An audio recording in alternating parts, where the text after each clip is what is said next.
સાહેબશ્રીએ અમારા એક્સપિરિયન્સીસ જાણ્યા, ideal civil સર્વન્ટને કેવું હોવું જોઈએ, પ્રજા માટે તેને શું કાર્ય કરવા જોઈએ તે અંતર્ગત માહિતી પણ આપી છે.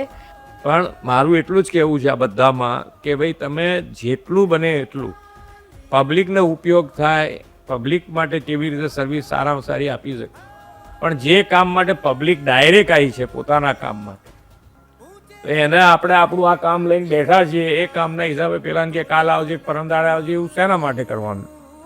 તો પેલો ધક્કા ખાતો બંધ થઈ જાય, એને એમ થાય કે ના ભાઈ મારું સાંભળ્યું. બહુ જ સારું ઇન્ટરેક્શન રહ્યું. સરે પોતાના બી અનુભવ શેર કર્યા કે કઈ રીતે તેઓ નગરપાલિકાથી જે છે ચીફ મિનિસ્ટર સુધી તેઓ જે કામ કરતા આવે છે. એવા કયા ક્ષેત્ર છે તમે ધ્યાન દોરવા માંગશો કે આમાં તમે જઈને જરૂર આગળ કાર્ય કરજો સારા?